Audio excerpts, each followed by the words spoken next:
Hello everybody, welcome to another True Review. Today I'm bringing you Crimsonland on the Xbox One, which comes out on the 14th of October 2015.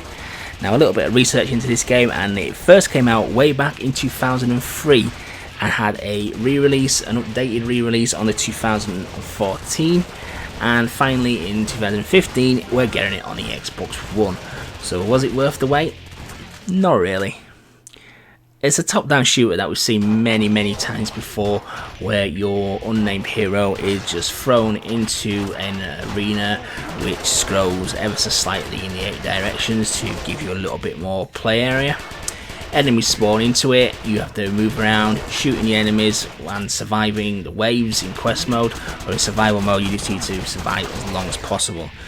Now weapons spawn in the form of icons, and so do perks. They just spawn at random. Now when you first start playing you are limited to what actually can spawn. However, the more you progress through the quest mode or story mode, the more weapons you unlock.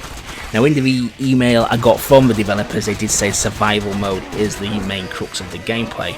However, they do encourage you to play the quest mode to actually unlock all the perks and weapons to give you an easier time in survival mode. It plays reasonable. It's the controls are tight enough. The character moves a little bit too slow for my liking. I think you need to be a little bit more fleet of foot just to give you a little bit of a chance. However, there is speed perk power-ups. But the problem with the power-ups is there's so many available which you've unlocked a load of them. You're never going to get what you want when you want it, so you just have to work with what the game generally throws at you. There's quite a large variety of weapon types and perk types, as I've said. The variety also extends to the enemy types as well. There's an awful lot of them, but they're nothing anything really original. It's kind of enemies we've seen all too often before in many other games. It's just an all little bit underwhelming, to be honest with you.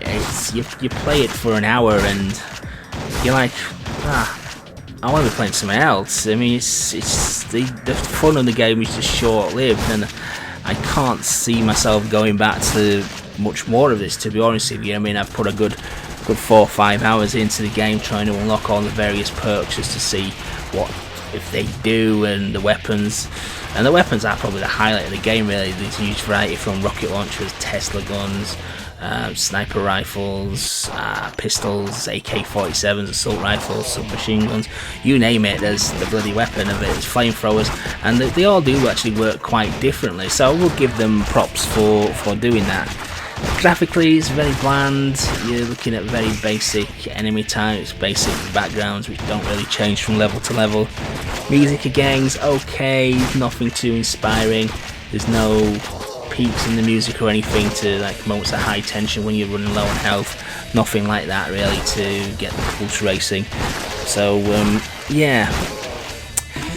Achievement wise, the list is going to be a problematic 1000. There's ones for surviving X amount of time, there's ones for clearing all the story levels without actually taking any damage. Now that one's going to be a particular pain in the backside. But if you enjoy the game, it's a nice challenging but achievable list that you can gradually work your way through. But it's not going to be a quick 1000. It's probably going to be a moderate difficult level, if I'm honest with you. But yeah, just left completely underwhelmed with the game as a whole.